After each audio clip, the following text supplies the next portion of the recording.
धरिला पंढरीचा चोर, धरिला पंढरीचा चोर, गळा बांधून या दूर, हृदय बंदी खाना केला, आत विठ्ठल कोंडीला, शब्द केली जाडाजुडी, शब्द केली जाडाजुडी, विठ्ठल पायी बांधली बेडी, हृदय बंदी खाना केला, आत विठ्ठल कोंडीला, सोहम शब्दाचा मारा केला, सोहम शब्दाचा मारा केला, विठ्ठल काकुळती आला, हृदय बंदी खाना केला, आत विठ्ठल कोंडीला,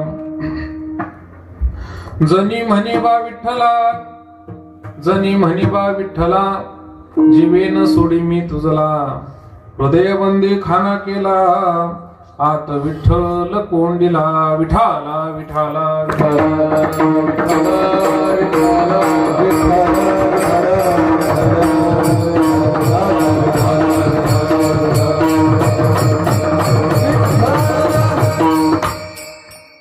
धरिला पंढरीचा चोर, धरिला पंढरीचा चोर, गळा बांधून या दूर, हृदय बंदी खाना केला, आत विठ्ठल कोंडीला, यो ब्राह्मणं विदधाति पूर्वमिदेश्य प्रणतोति तस्मै तद्गुणदेव पंथि प्रकाश्यं मोक्षुरे शरणमहं प्रपद्ये, ध्येयं सदा परिभवं धनमिष्टदोहं तीर्थास्पदं शिववीरं चित्रं शरण्यं, प्रत्यार्तिहं प्रणतपाल भवाब्धिपूतं, वन्दे महापुरुषिते चरणारविन्दं, त्यक्त्वा सुतस्थित सुरेप्सितराजलक्ष्मीं, धर्मिष्ठार्यवतसायिदगाधरण्यं, मायामृगं दयते स्थितमन्वधावत्, वन्दे महापुरुषिते चरणारविन्दं, श्री संताची माथा चरणावरी, श्री संताची माथा चरणावरी, श्री संताची माथा चरणावरी, श्री संताची माथा चरणावरी, श्री संताची माथा चरणावरी,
कल्पतरुभ्यश्च कृपा शून्यमेव च पतितानां पावनेभ्यो वैष्णवेभ्यो नमो नमः.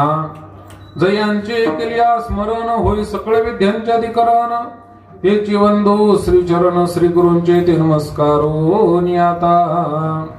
ओम नमो ज्ञानेश्वरा ओम नमो ज्ञानेश्वरा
धरिला पंढरीचा चोर गळा बांधून या दूर हृदय बंदी खाना केला आत विठ्ठल कोंडीला. प्रस्तुत प्राप्त प्रसंगी कीर्तन रूपे सेवेकरता निवडलेला अभंग पंढरीश पांडुरंग परमात्माचा प्राण सखा संत शिरोमणी नामदेव महाराज आणि त्यांची असणारी एकमात्र शिष्या दासी जनाबाई महाराज यांचा अत्यंत गोड मधुर चिंतनीय आणि जवळ सगळ्यांच्या पाठांतरातला धरिला पंढरीचा चोर. बसलेल्या पैकी सगळ्यांच्या बरोबर नसल पाठ तर कानपाठ काय बरं असा तसा नाहीये, चाली सगळ पाठ आहे. धरिला पंढरीचा चोर हा भंग सगळ्यांच्या कसा आहे, चाली सकट पाठ आहे की नाही. धरिला टिंग टिंग टिंग वाजत म्हणजे चाली सकट पाठांतरातला आहे. पण या असणाऱ्या अभंगाच्या माध्यमातून जनाबाई महाराजांनी आपल्या असणाऱ्या भक्तीचा पुरुषार्थ प्रगट केलेला आहे. पंढरीचे पांडुरंग परमात्म्याच्या कृपेने सकल साधू संतांच्या आशीर्वादाने आणि समस्त गावकरी मंडळी पुराणपूर यांच्या विशेष सहकार्याने सालाबाद प्रमाणे चालत असलेला हा अखंड हरिनाम सप्ताह ग्रंथराज ज्ञानेश्वरी पारायण संगीतमय श्रीराम कथा याही वर्षी 20वे अगदी भव्यदिव्य स्वरूपामध्ये या ठिकाणी संपन्नच्या देशाकडे जात आहे. विशेष रूपाने काहीतरी सेवा आपल्या वाट्याला आली पाहिजे. परमार्थ म्हटलं की परमार्थाचं मुख्य असणारा दरवाजाचं जे उंबर आहे ते सेवामध्येच आहे. सेवा परमार्थामध्ये करूनही घ्यावं माणसाने, सेवा काय तर केली पाहिजे. आतमध्ये प्रवेश करायचा ना, भगवंताच्या स्वरूपामध्ये जर प्रवेश करायचा असेल तर मला सांगा प्रवेश कुठे केला जातो, जिथं दरवाजा असतो उंबर असतो ते वलांडावं आणि पलीकडे प्रवेश करावा.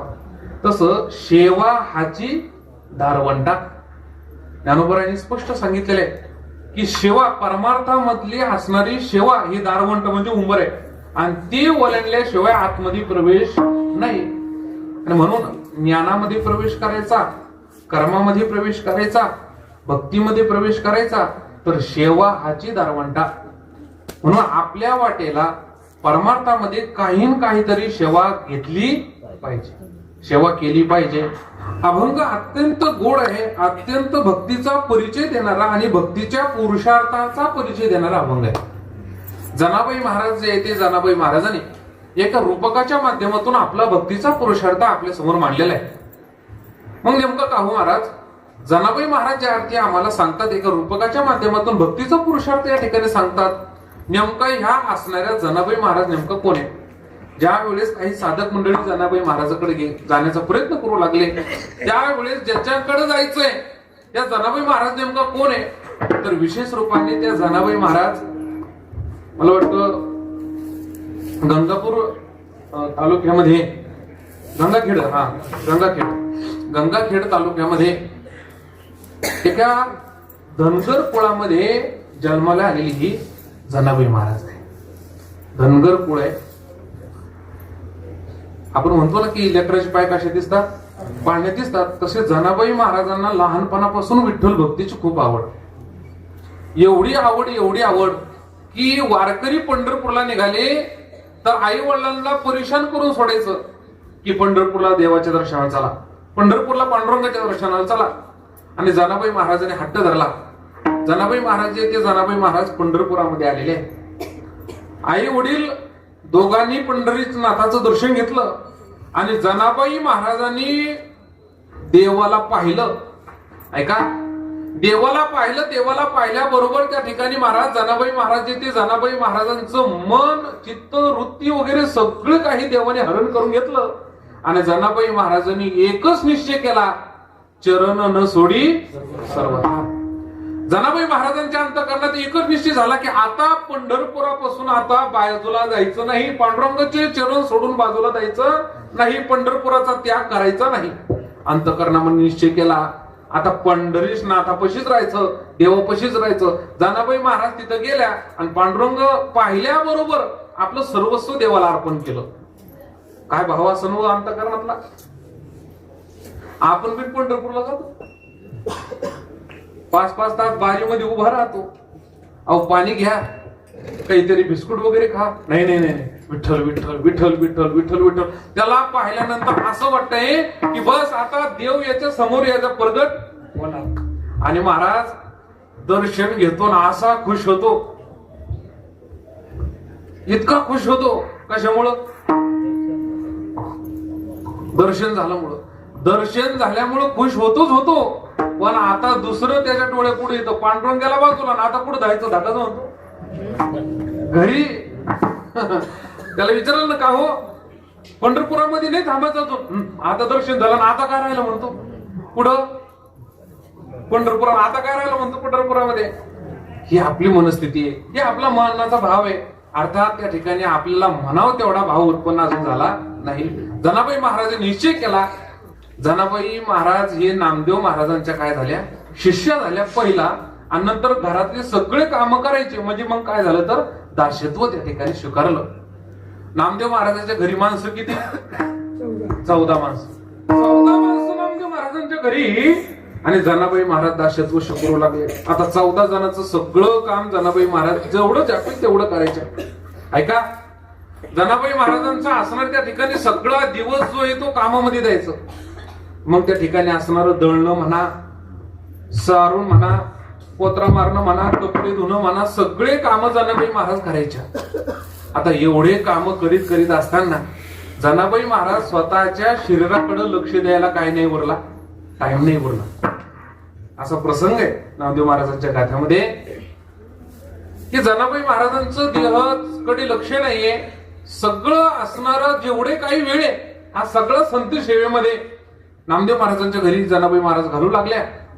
आणि असं सेवा करता करता जनाबाई महाराजांच्या असणाऱ्या डोक्यामध्ये काय झाल्या म्हणले, वा झाल्या. वा.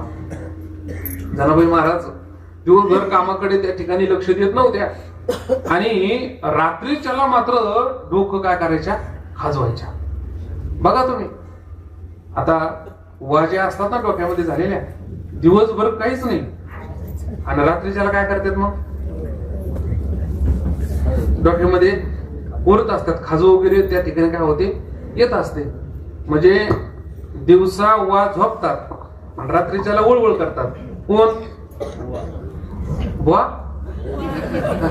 कोण? वा. डोक्यातलं का तर वाच आहे. वाचं बिन तसंच आहे. वा लोक काय करतात, दिवसा झोपते रात्रीच्याला. डोक्यातले असणाऱ्या वाय जनाबाई महाराजांना झालेल्या आहे. त्या ठिकाणी जनाबाई महाराजांच्या असणार रात्रीच्या उष्णता वाढते, त्या डोक्याची खाजू खाजू उष्णता वाढते आणि महाराज असणारे जनाबाई महाराजांना काही झोप येत नसत. हो त्या ठिकाणी विष पाजायला आली. हो कोण पूतना. तरी सुद्धा त्या ठिकाणी तिला काय दिला, मोक्ष देऊन टाकला. एवढा कृपाळू देवे. जनाबाई महाराजांचं डोकं पाहिलं, देवाला रावल्यास गेलं नाही. कशी अवस्था झाली जनाबाई महाराजांची त्या ऊच्या द्वारा. तिचं नाव काय आहे, या ऊच्या द्वारा कशी अवस्था झाली महाराज. जनी डायनी पेटली विठाबाई धावनली. डायनी म्हणजे डोकं बरं का, पेटली म्हणजे खाजू खाजू काय झाली, उष्णता वाढली डोक्यातली त्या ऊच्या द्वारा. आणि अशी अवस्था, बिकट अवस्था जनाबाई महाराजांची झाली. देव विटेवरून खाली उतरला, एका स्त्रीचं रूप धारण केलं आणि घरात कोणी नसताना जनाबाई महाराज काम करत असताना दुपारचा टाइम आणि देव आले बरं का वाड्यापाशी. नामदेव महाराजांच्या वाड्यापाशी देव आले.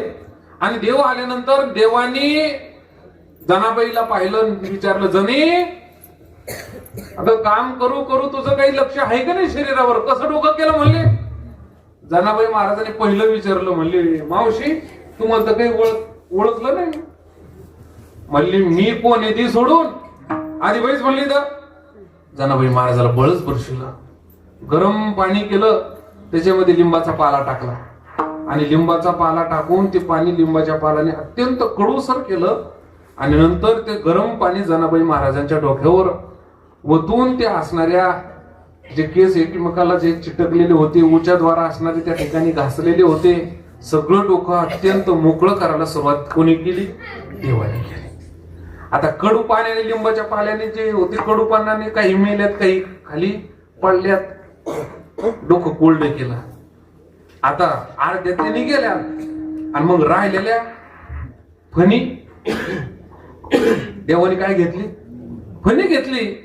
नंतर 25% फणीने ज्या अटकलेल्या होत्या त्या वर आल्या. आणि नंतर तिसरी पायरी कोणती, एक एक काय करायचे, मग नाकाने अशी बरोबर केस बाजूला करायचे आणि ती बरोबर दोन्ही बोटाच्या मादामध्ये धरायची. दोन्ही बोटाच्या मादामध्ये धरली की आल्हाद वर आणायची, नंतर केस सगळं नाही आणायची बरं, ते आल्हाद वर आणायची. आणि देव सुद्धा ते आल्हाद उजले ते वर आणायचे, हातावर घ्यायचे आणि ते उकडं पाहायचे. उकडं पाहिलं की देवाला वाटायचं की या असणाऱ्या ऊनी काय भाग्य केलं, की जनाबाईच्या डोक्यामध्ये याला राहण्याचं भाग्य मिळालं. पण आता ती ऊ पाहिल्याबरोबर मारून टाकावं हे देवाला बी माहित होतं. मग देव बरोबर दोन्ही नाकाच्या मधात धरायचे आणि ती ऊ काय करायचे, टचकन मारून टाकायचे. कशी मारून टाकायचे, मोठी मारली तुम्ही, थोडी बारीक मारायची. हा टचकन ते माझा गोड घाला त्याच्यात. अशी झालेले नवा बरोबर किती ऊ धरायची, बरोबर मारायची. हा दृष्टांत त्या ठिकाणी महाराज सदानंद आळंदीकर गुरुजी त्या ठिकाणी द्यायचे की सतयुगामध्ये देवाच्या नखानी मरण्याचं भाग्य त्या हिरण्यकशिपूला लाभलं आणि त्याच्यानंतर कलियुगामध्ये फक्त जनाबाईच्या डोक्यातल्या वाला डोक्यातली ऊ काढ. आता पहिल्यानं नाव होतं ऊ, पण देवाच्या हाताने तिला काय आलं, मरण आलं. म्हणून लोक काय म्हणू लागले, वाह. बरं, लोक काय म्हणू लागले, मग वाह अशा प्रकारचे म्हणू लागले. मग जनाबाई महाराजांना साधकाने विचारलं, का हो महाराज, जनाबाई महाराज तुमच्या डोक्यातल्या वा काढतोय, दळाला बसतोय, दळाला येतो की नाही, सुंदर माझे जाते ग फिरते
डोक्यातली हू काढतोय, एवढी सेवा करतो, नेमकं तुम्ही केलं तरी काय?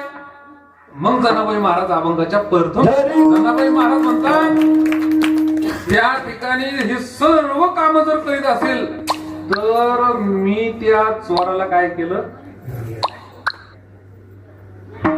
आता चोर हे त्या ठिकाणी जी उपाधी लावली देवाला याचा विचार आपण करू, पण धैर्यला देव जनाबाई महाराजांनी काय केला? अगोदर धरलेला आहे.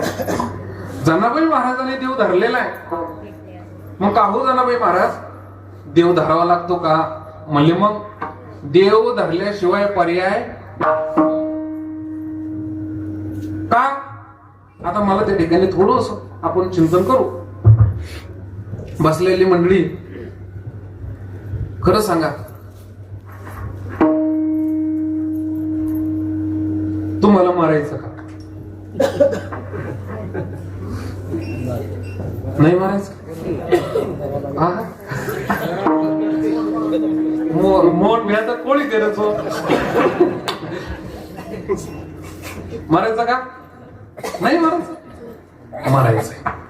शरीर म्हटलं की मारायचं. ज्ञानोबांनी एका शब्दातच त्या ठिकाणी लगेच विषय संपून टाकला. उपजेते बस, पुढं काय विशेष करायचं नाही. जे उपजलं ते काय होणार आहे?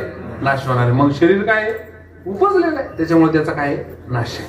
आपल्याला मरायचं निश्चित आहे. मरापर्यंत जगायचं का?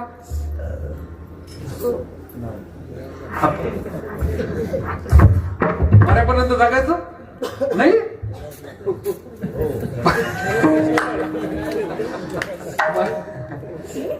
मरायचंय आणि मरापर्यंत जगायचंय. आता मरायचं आणि मरापर्यंत जगायचंय, पण या दोघांच्या मधामध्ये जर काय असेल तर त्याचं नाव आयुष्य. त्याचं नाव काय आहे? आयुष्य. आणि या असणाऱ्या आयुष्यामध्ये फक्त आणि फक्त आपल्या पाठीमाग दोनच इच्छा आपण तिच्या पाठीमाग पळतोय, आणि त्या इच्छेचं नाव आहे एक म्हणजे सुखाची प्राप्ती झाली पाहिजे, आणि नंबर 2 मी स्वातंत्र्य झालो पाहिजे. दोनच इच्छा आहे. कोणतंही कर्म करा, कोणतीही इच्छा पूर्ण करा, त्या असणाऱ्या इच्छेच्या पाठीमाग दोनच उद्देश आहे. एक तुम्हाला सुख भेटलं पाहिजे आणि मी पूर्णतः स्वातंत्र्य झालो पाहिजे, म्हणजे मोकळं झालो पाहिजे. लोक आपण काय करतो, बोलता बोलता म्हणतो एवढं काम झालं की महाराज मी काय झालो? मोकळा झालो. एवढं काम झालं की आता आपल्याला मोकळच व्हायचं, आता आपल्याला मोकळच व्हायचंय. म्हणजे अंतःकरणातून त्याची एकच इच्छा आहे की मी मोकळं झालो पाहिजे. बंधनामध्ये आहे ना, म्हणून मोकळं झालं पाहिजे. आणि सुख का? सुखरूप आहे म्हणून मोकळं सुख भेटलं पाहिजे. प्रत्येक इच्छाच्या पाठीमाग उद्देश फक्त किती आपले? दोनच आहे. एक सुख भेटलं पाहिजे आणि स्वातंत्र्य झालो पाहिजे. मग आता सुख प्राप्त करायचंय आणि पूर्ण काय व्हायचंय? स्वातंत्र्य व्हायचंय. मग याच्याकरिता फक्त आणि फक्त एकमेव उपाय आहे. सुख प्राप्त करायचं ना? म्हटले हो. मग त्याच्याकरिता एक काम करा, म्हणजेच देवाशिवाय, देव धरल्याशिवाय पर्याय नाही. म्हणून जनाबाई महाराज म्हणतात धरीला पंढरीचा चोर. मग जनाबाई महाराजांनी देवाला काय म्हटलेलं आहे? चोर म्हटलेलं आहे. आपण म्हणू शकतो की देवाला चोर? नाही म्हणू शकत. का? तेवढा आपला काय नाहीये, अधिकार नाहीये. जनाबाई महाराजांनी देवाच्या असणाऱ्या, मी आता सांगितलं की भावना कशी, देवाला पाहणं आणि सगळं आयुष्य देवाला समर्पित करणं हे ताबडतोब निश्चय झाला. मग काय महाराज त्या ठिकाणी जनाबाई महाराजांनी चोर म्हटलेला आहे. बरं खरंच सांगा, चोर कोणाला म्हटलं जातं? बरोबर आहे. जो चोरी करतो त्याला काय म्हटलं जातं? चोर म्हटलं जातं. मग का हो, देव हा चोर आहे का? देव हा चोर आहे? म्हटले हो, देव हा चोर आहे. का? का नेमकं चोरी करतो? मग बाकीचे जे चोर आहेत ते चोर नाही. मग नेमकं देव चोरतोय, पण काय चोरतोय? देव चोर आहे. काय चोरतो? म्हणले हरीने माझे हरिले. देव काय करतो? कशी चोरी करतो देव? चित्ताची चोरी करतो. हो, चित्त चोरी येले नंदाच्या नंदने तुका म्हणे करू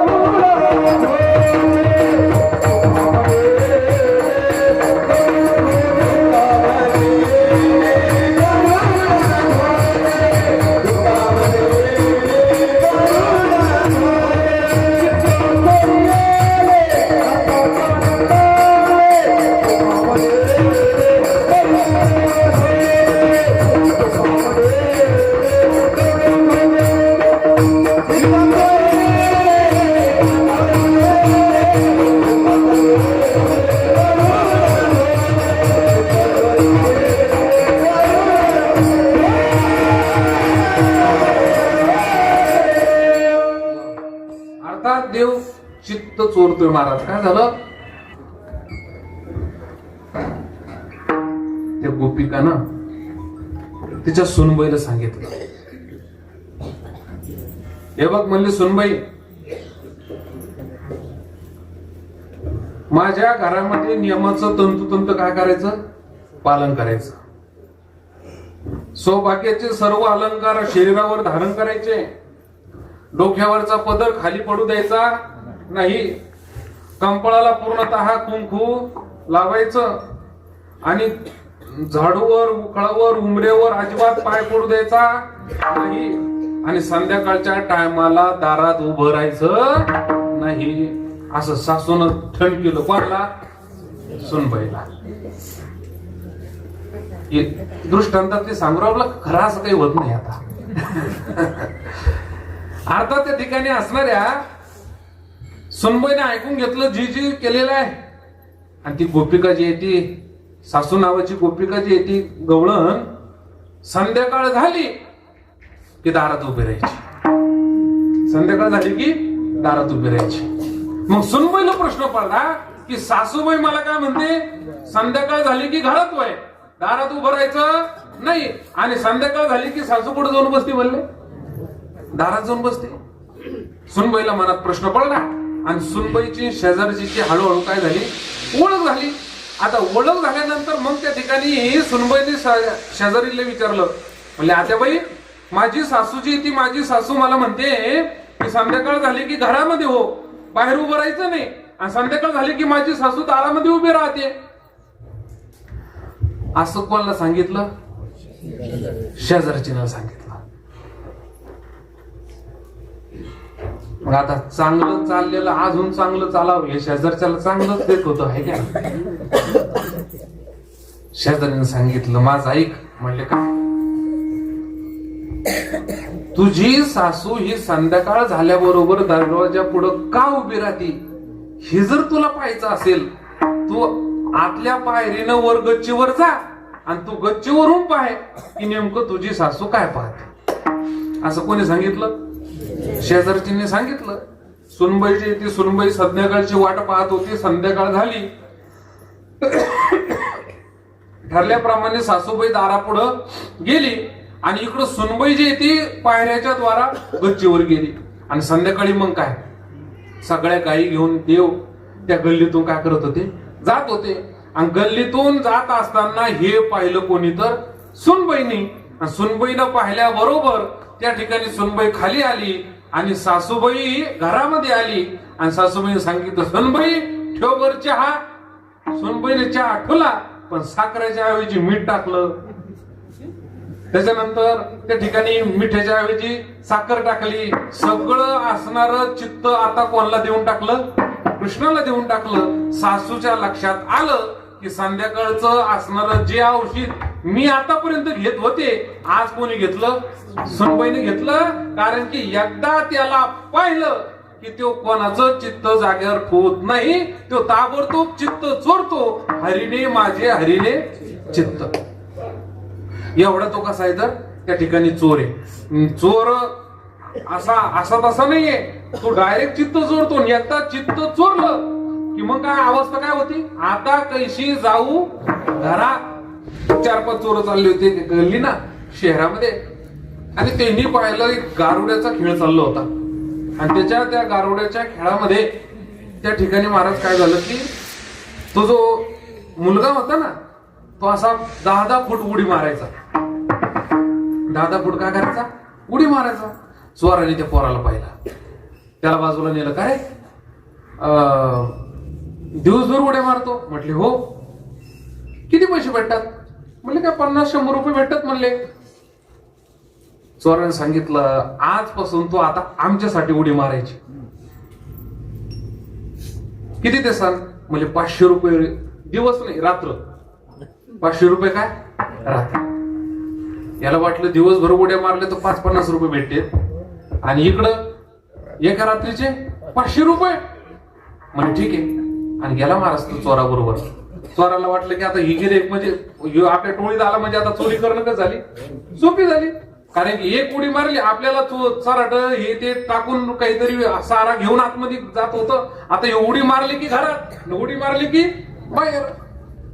मग त्या पोराला सांगितलं आता हे घर फोडायचं. बर मार म्हणली उडी. ते म्हणलं उडी मारतो म्हणे, पण मला अशी उडी काही उडी मारता येत. उडी मारायला काय लागतं, वाजवा लागतं म्हणले. आता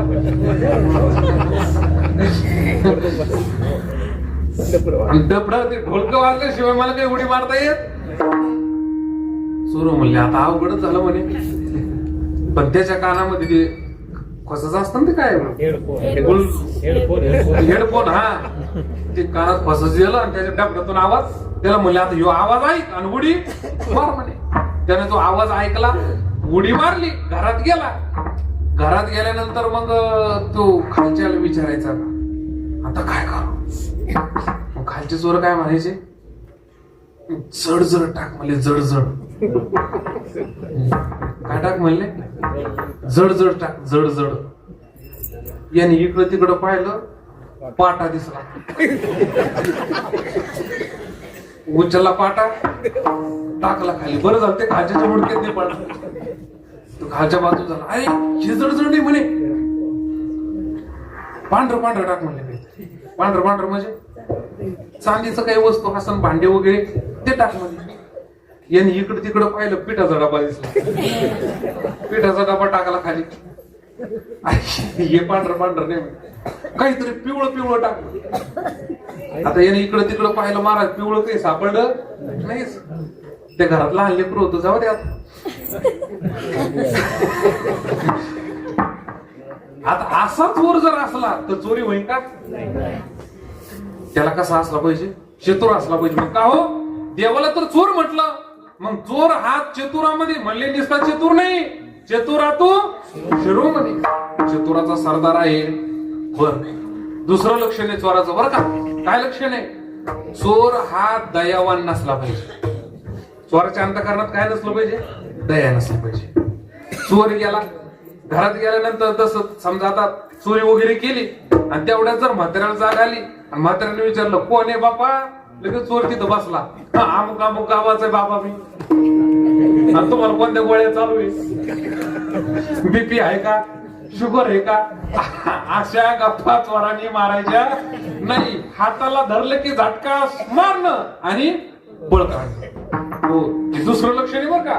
चोर चतुर असला पाहिजे, चोर निर्दयी असला पाहिजे. त्याच्या अंतःकरणात दया नको. का हो, देव निर्दयी आहे का म्हटले, हो. किती निर्दयी आहे का बरं का. भागवतामध्ये देवाला बायका किती सांगितल्या, 16,108 बायका. प्रत्येक बायकोला 10 मुलं, एक मुलगी. प्रत्येक बायकोला किती, 10 मुलं आणि एक मुलगी. मग किती झाली ती आता,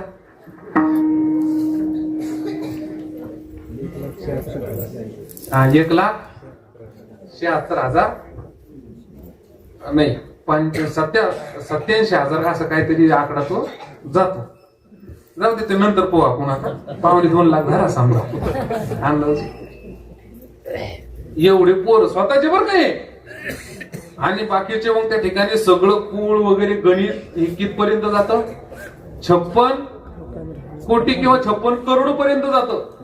56 करोड यादव सगळं कुळ देवानी वारुणी नावाची मदिरा पाजून त्या समुद्रामध्ये, समुद्राच्या काठी त्या द्वारकेमध्ये देवानी एकमेकामध्ये भांडणं लावून सनी सगळे मारले डोळे देखत. देव पिंपळाच्या झाडाखाली चतुर्भुज रूपाने निस्तं पाहत होता. किती मरत होते, भांडण लावून किती मारले यांनी, 56 करोड मारले. पण एक आसू सुद्धा डोळ्याला पाण्याचा थेंब येऊ द्याला, पाण्याचा थेंब येऊ द्याला. इतकं निर्दयी बरं का, इतकं निर्दयी. आता हे झालं देवाचं समजा वर्ष. स्वराच्या संबंधामध्ये लक्षण पाहिलं बरं का. पण कोंबल बिंदीत काय, 56 करोड मरत होते. स्वतःचं कुळ, लेकरं वगैरे सगळे नातू पंतू वगैरे पाहत होता मरतानी. देव थेंबर सुद्धा असो डोळ्याला आला नाही, पाणी आलं नाही. पण ज्या वेळेस माझी ज्ञानोबाराय समाधीला चालली ना, ढोरासारखा हलत होता. हो, ज्ञानोबाराय समाधीमध्ये ढोरासारखा रडत होता. इतका कोमल बी नाही, पण चोराच्या संबंधात आपण लक्षण पाहिलं की चोर निर्दयी असला पाहिजे. 56 करोड डोळ्याचे खत मरत होते, एक थेंब डोळ्याला पाणी आलं नाही, इतकं निर्दयी. का हो? चोर चतुर आहे, चोर निर्दयी आहे. पूर्ण लक्षण देवामध्ये जनाबाई महाराज चोर का म्हटल्या हे सगळं लक्षण पाहतो आपण. हा, चोर आहे हे सिद्ध झालं. 2 लक्षणं बसले. खरं सांगा, चोरांनी चोरी करताना रातचे कपडे कसे घातले पाहिजे? पांढरे कसे? पांढरे पांढरे आपल्या आम्हाला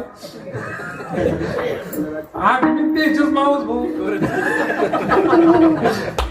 ते काळे घालते ना, आम्ही पांढरे घालतो. ते तो मला न कळता चोरी करते तो ना म्हणून हसून खेळून देतात किंवा घेऊन जातो. जाऊ द्या. कसे कपडे घातले पाहिजे? काळे कपडे. चोरांना कसे कपडे घातले पाहिजे? रातचे काळे कपडे घातले पाहिजे. काळे. पण ह्या चोराला कपडे उघडे पंढरपुरा आले.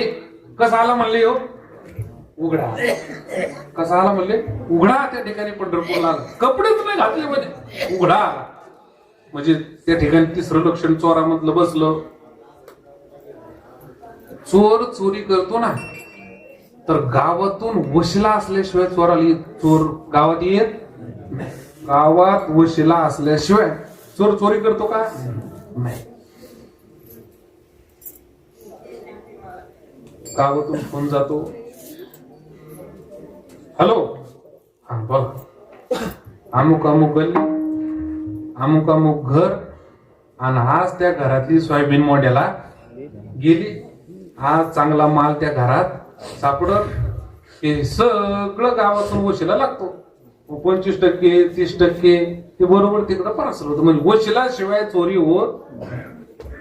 मग का हो, एवढा मोठा चोर पंढरपुरात आला, कोणचा तरी वशिला असेल ना. कोणाचा वशिला आहे? पुंडलिकाच्या भावार्था गोकुळी उनी झाला येता निज प्रेम भक्ती भक्ता घ्या घ्या आता म्हणत असे. एवढा मोठा चोर जो पंढरपुरामध्ये येऊन बसला ना, हा चोर कोणाच्या वशिलाने आला? पुंडलिकाच्या. कोणी आणलाय? हो, पुंडलिकाने आणलेला आहे. ठीक आहे. आज पंढरपुरामध्ये सगळ्यांच्या दर्शनाकरिता उभा आहे, फक्त पुंडलिकाच्या वशिला आहे. कोणाचा वशिला आहे? पुंडलिकाचा वशिला आहे. चोर चोरी करायला आला, त्या गावात आला, पण कोणच्या वशिलेमुळे आला? पुंडलिकाच्या वशिलामुळे आला. म्हणजे चोर सिद्ध झाला. चोर चतुर आहे हे सिद्ध झालं. चोर निर्दयी आहे हे सिद्ध झालं. चोराला कपडेच नाही हे सिद्ध झालं. आणि कोणाच्या वशिलाने आला? तर पुंडलिकाच्या वशिलाने आला. म्हणून जनाबाई महाराज म्हणतात, धरीला पंढरीचा चोर. मी काय केला? तो धरला. मग त्या ठिकाणी जनाबाई महाराजाला विचारलं, मग तुम्ही धरल्यानंतर बांधला कसा? म्हणले, बांधिला गळा बांधून या दोर. मग जनाबाई महाराजाला विचारलं, का हो तुम्ही देवाला बांधलं पण गळ्याला दोरी बांधली? दोरी कशाला बांधली? गळ्याला बांधली. जनाबाई महाराजांनी सांगितलं, ह्यो चोर एवढा चतुर आहे की याच्या लहानपणीची खोडी मला माहित होती. कोणती? याला ज्यावेळेस रंगे हात पकडलं ना, याला रंगे हात पकडल्यानंतर ज्यावेळेस हा त्या ठिकाणी ती गवळण यशोदेकडे घेऊन चालली, कृष्णा व्हय पुढा, आज रंगे हात पकडला, यशोदेला जे नाही ते सांगते, व्हय पुढा, असा हात धरून ती गवळण ज्यावेळेस चालली ना, आईन मधला रस्ता कटला आणि कृष्णाने हळूकसं सांगितलं, अगं गवळण, गोपिका, तू माझा हात धरू धरू ओढू ओढू माझा हात दुखलाय, एक काम कर, ह्यो हात सोड आणि ह्यो हात धर. त्याने त्याचा हात सोडला आणि तिच्या नवऱ्याचा हात. याची लहानपणीची खोड मला माहित असल्यामुळे मी याच्या, आता येरी बिन बघा, चोराला जर धरलं तर कुठं बांधते? चांगलं माहिती तुम्हाला बी. चोराला धरलं तर कुठं बांधते? हाताला बांधते. पण जनाबाई महाराज म्हणले, यो हाताला बांधायचा लायकीचा नाही, म्हणून मी कुठं बांधलं? गळा बांधून या दोर. बरं नेमकं देवाला दोरी कुठं बांधली? गळ्याला बांधली. मग कोणती दोरी? तर त्या दोरीचं नाव आहे भक्ती नावाची दोरी. देव कशाने बांधला जातो? फक्त भक्तीने बांधला जातो. ज्ञानाने बांधल्या जाणार नाही, कर्माने बांधल्या जाणार नाही. कारण की ज्ञान हा पात्र विचारतो, अधिकार विचारतो. कर्मामध्ये सूक्ष्मता पाहावं लागते, पण भक्ती पंथ बहु सोपा. आपल्याला जर देव बांधायचा असेल ना, तर तो फक्त आणि फक्त कशाने बांधला जाईल? भक्तीनेच बांधला जाईल. आणि म्हणून त्या ठिकाणी जनाबाई महाराजांनी भक्तीची दोरी घेतली आणि गळ्याला बांधला. मग एकाने विचारलं, का हो तुम्ही चोर धरला, चोर गळ्याला दोरीनं बांधला, पण नेमका मग हात ठेवला कुठं? जनाबाई महाराजांनी सांगितलं, मी त्याला धरलं आणि कुठं ठेवलं? हृदयबंधी खाना केला. सगळ्याला सोपा सरळ समजून असं सांगू राहिलो बरं का मी. काही तुमच्या डोक्याच्या वरून जाईन असं का हे सांगत नाही. सरळ सरळ आपला त्या ठिकाणी भक्ती पुरुषार्थ मांडायचा. जनाबाई महाराजांनी स्पष्ट सांगितलं, मी त्याला धरलं आणि धरल्यानंतर त्याच्यासाठी स्पेशल जेल तयार केला. काय केलं त्याला? स्पेशल जेल तयार केला. केला की नाही? हो. आता जर समजा त्या ठिकाणी मला वाटतं जलामध्ये दोन प्रकारचे चोर जातात पहा. एक चोर असतात, त्याला आपल्या व्यावहारिक गावठी भाषेमध्ये भुरटी चोर म्हणतो आपण. कोणती चोर म्हणतो?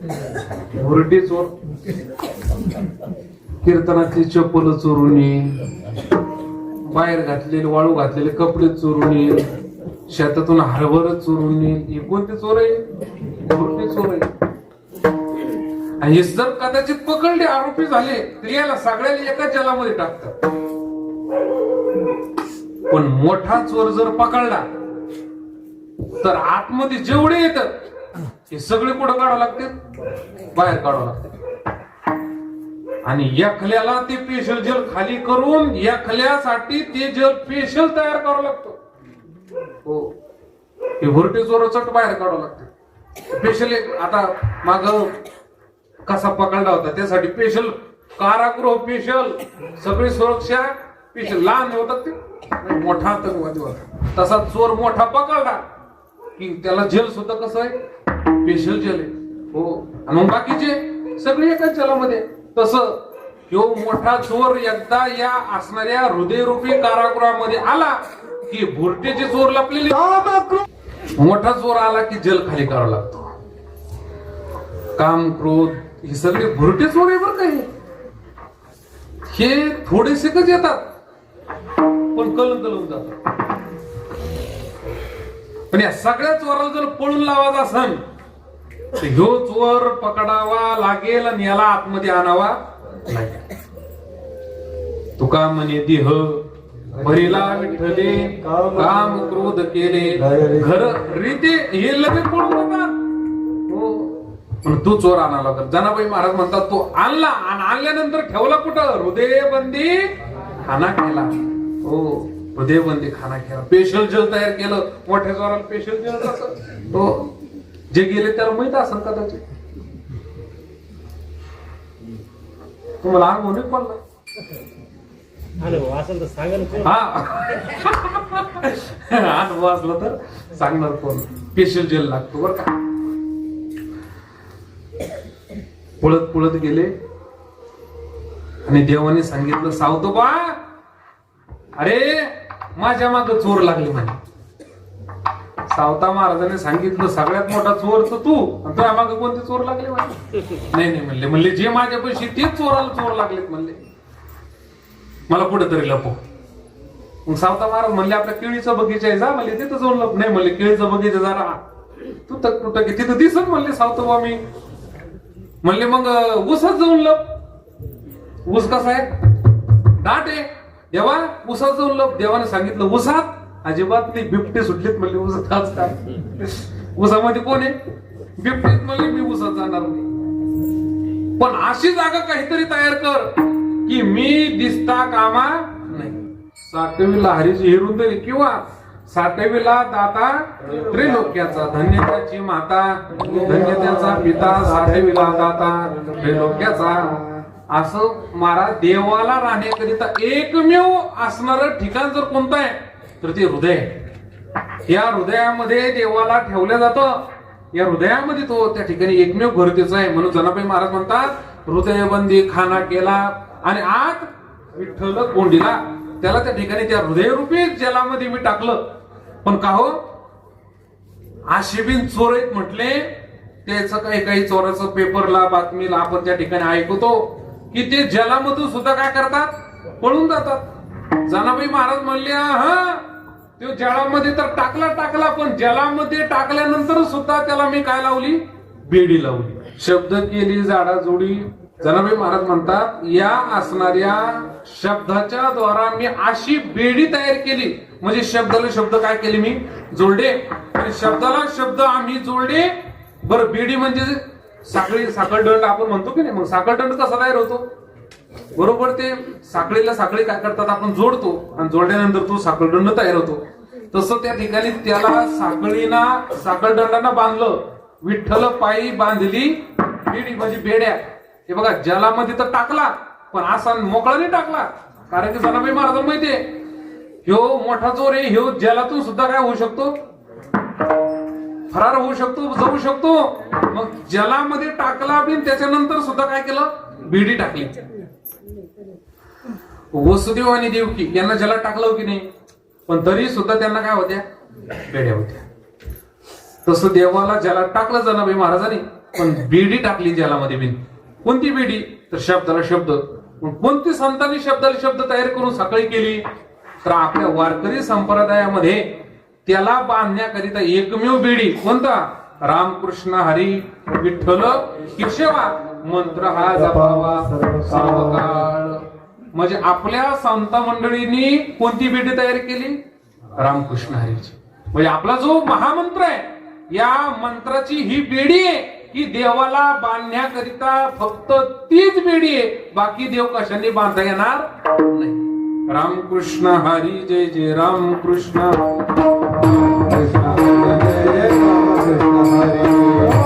भजन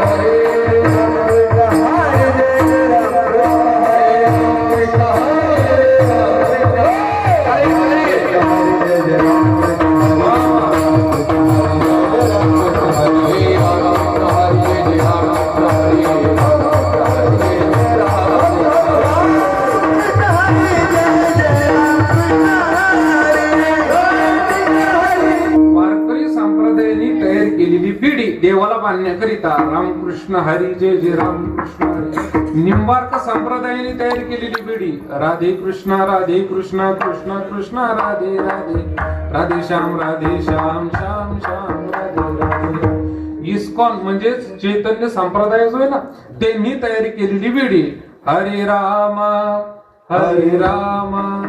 राम राम हरे हरे हरे कृष्णा कृष्ण कृष्ण हरे हरे. ह्या संतांनी तयार करून ठेवलेल्या बेड्या आणि ह्या बेड्या आपल्याला दिल्या बरं का. कोणाला बांधायला, देवाला बांधण्यासाठी तर ही बेडी घ्यायची. जनाबाई महाराज म्हणतात या शब्दाला शब्दरूपी बेडी तयार केली आणि त्याच्या पायाला घातली आणि म्हणले जर त्या जलामध्ये बसल्या देवाने जर दांगडू केला तर. जनाबाई महाराज म्हणले मारण्यासाठी धरून आणायला मी आणलेत, पण त्याला सांगून ठेवलंय तू जर दांगडू केला तर जलामध्ये तुला तुझी आरती नाही म्हणले टप्पू भेटल. जलामध्ये मार पडतो की नाही, तुम्ही तर काही बोला ना. जलात मारत की नाही,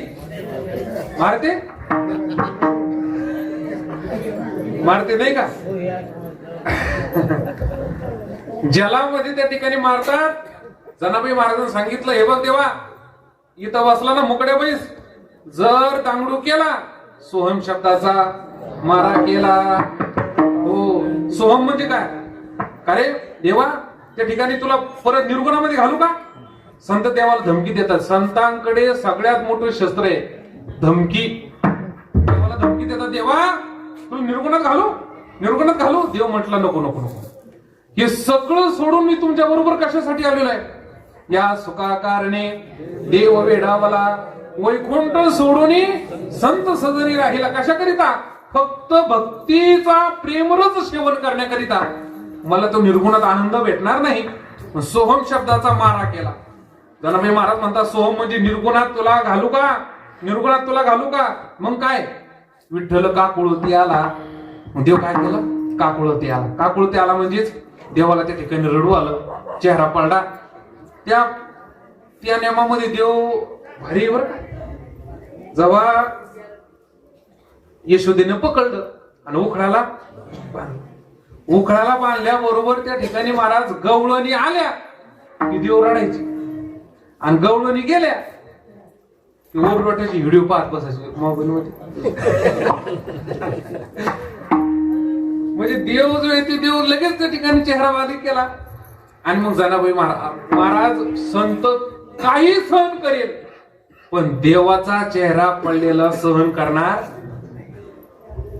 देवाचा पडलेला चेहरा सहन करणार. विठ्ठल काकुळती आला. आणि मग त्या ठिकाणी महाराज यावेळेस जनाबाई महाराजांनी देवाच्या चेहऱ्याकडे पाहिलं, तो भाव पाहिला. आणि तो भाव पाहिल्यानंतर महाराज त्या ठिकाणी देव रडू लागले. देव रडल्यानंतर त्या ठिकाणी आता मला सांगा, देव रडत होते संतांच्या संगतीमध्ये की तू सोहम शब्दाचा मारा केला की नाही? निर्गुणामध्ये पाठवू नको जनाबाई, मला याच्यामध्ये सगुणामध्ये तुमच्या बरोबर राहू दे. देवाचे डोळे भरून आले. हे बघा, परमार्थामध्ये रडू येणं ही परमार्थाची शेवटची टेप आहे. विठ्ठल म्हटलं की डोळ्यामध्ये पाणी आलं पाहिजे, राधा म्हटलं की डोळ्याला पाणी आलं पाहिजे, कृष्ण म्हटलं की डोळ्याला पाणी आलं पाहिजे. तिथपर्यंत माणसाने परमार्थ करावा. हो, हा तो काय तर नामावरचा भाव आहे, भक्तीचा काय आहे तो भाव आहे. बळच पाणी आणणं बिन वेगळं. काही डोळ्याला काय करते, बळच पाणी आणते. झेंडूबाम वगैरे ठेवला की बळच काय येत, डोळ्याला पाणी येते. हे सोंग ढोंग नाही, परमार्थात सोंग ढोंग नाही. ते उघड पडतं ताबडतो. सोंग ढोंग नाही करू माणसाने. अंतःकरणातला भाव प्रकट करावा, सोंग ढोंग नाही करू. त्या एका कथेमध्ये भागवताचार्याला दाढी होती. बा भागवताचार्याला काय होती? दाढी होती. आमच्या विठ्ठल महाराज जशी काय तशी दाढी, मस्त दाढी होती भागवताचार्याला. मग ती भागवताचार्य एका गावात गेले आणि महाराज भागवत सांगू लागले. सगळे श्रोते मंडळी येऊन बसले. आणि दुसऱ्या दिवसापासून एक श्रोता येऊन बसला भागवतामध्ये. महाराजांनी भागवत सुरू केलं की त्याचे डोळे पाणवायचे, रडायचा. आणि महाराज त्या ठिकाणी हे भागवताचार्य बाबा पाहिजे. भागवतकार बाबाला प्रश्न पडला, इतके वर्ष झाले भागवत करून अजून आपल्या डोळ्याला पाणी आलं नाही. हा श्रोता किती उच्च कोटीला गेला की भागवताचे शब्द कानावर पडले की याच्या डोळ्याला काय येतं म्हणले, पाणी येतं. 7 दिवस झाले, मस्त प्रसाद गिरसाद वाटला. आणि ज्या वेळेस त्याला प्रसाद दिलं त्यावेळेस भागवताचार्य बाबांनी त्याला जवळ केलं, डोक्यावरून हात फिरवला, पाठीवरून हात फिरवला, सांगितलं, का रे गड्या, काय तुझी श्रद्धा आहे म्हणे, काय तुझा भाव आहे म्हणे, की मी इतके वर्ष झाले भागवत करून अजून माझ्या डोळ्याला पाणी आलं नाही आणि तू भागवतात येऊन बसला. काय तुझं भागवतावर प्रेम आहे, काय तुझी श्रवणाची ती ताकद आहे की तुपल्या डोळ्यामध्ये पाणी येतं, तुपले डोळे त्या ठिकाणी पाहणवते आणि तू रडतो म्हणले, भागवतामध्ये रडतोय. काय तुझी श्रवणाची ताकद असेल, काय तू भागवत ऐकला असेल. त्याने सांगितलं, महाराज भागवताचा ना आपला दूर दूर पर्यंत संबंध नाही. म्हणजे तो भागवता संबंध नाही. मग भागवतामध्ये येऊन बसत होता, रडत होता. त्याने सांगितलं, ते होय महाराज, ते असं आहे की तुमची जी दाढी आहे का म्हणे, ती असणारी दाढी 8 दिवसापूर्वी जे माझं बोकड मेलं का, त्याची दाढी तुमची दाढी सारखीच आहे म्हणे. त्याच्यामुळे तुमची दाढी हल्ली की मला माझ्या बोकड्याचं ध्यान येतंय. आणि बोकड्याचं ध्यान आलं की मला काही रडू आवरत नाही. मला हे असे सोंग ढोंग जर केले परमार्थामध्ये तर हे देवाला आवडल का? हे आवडणार महाराज. पाहुणी पुराणाकाची दाढी, हो ती दाढी पाहून त्याला रडू यायचं की नाही, अशी अवस्था ना काही. पण परमार्थामध्ये सोंग ढोंग नाही, भाव तयार झाला पाहिजे. आणि जनाबाई महाराजांनी यावेळी देवाचा चेहरा पाहिल्याबरोबर जनाबाई महाराजांनी शेवट एकच सांगितलं, देवा आता मी तुला कधी सोडणार नाही. जनाबाई महाराज शेवट सांगतात, देवा आता तू असा नाराज होऊ नको, बघ तुला चेहरा आम्हाला पाहिला जात नाही. मी तुला वचन देते की आता इथून पुढं मी कधीही तुला त्या सोहम म्हणजे निर्गुणात पाठवणार नाही, की तुझा कधीही त्याग करणार नाही. देवाचा चेहरा उकलला आणि हा भक्तीचा पुरुषार्थ जनाबाई महाराजांनी आपल्या पुढे प्रगट केला की बाबांनो, मी जसा तो चोर धरला तसा तुम्ही सुद्धा तो चोर धरा, आणि धरल्याशिवाय पर्याय नाही. चोर धरावाच लागणार आहे, देवाला प्राप्त करावाच लागणार आहे. असो गुरुकृपेने अंतकरण कृपेने आपण थोडक्यामध्ये चिंतन करण्याचा प्रयत्न केला. या अभंगाचं एक एक चरण म्हणजे एक एक महिना बोलण्यासारखा आहे. खूप मोठा विषय, चिंतनीय विषय अभंगामध्ये जनाबाई महाराजांनी प्रकट केलेला आहे. पण त्या ठिकाणी आपण वेळेची मर्यादा पाहून थोडक्यामध्ये गुरुकृपेने अंतकर कृपेने आपण चिंतन या ठिकाणी केलेलं आहे. उपस्थित सर्व काही गायनाचार्य, मृदंगाचार्य, माईक सिस्टीमवाले, मातृवर्ग, पितृवर्ग, सुंदर असणारी सर्व नियोजन करते मंडळी, सगळ्यांच्या चरणी परत एकदा त्या ठिकाणी दंडवत नमस्कार करतो. झालेली सेवा पंढरीश पांडुरंग परमात्म्याच्या चरणी अर्पण करून या ठिकाणी थांबतो. ज्ञानेश्वर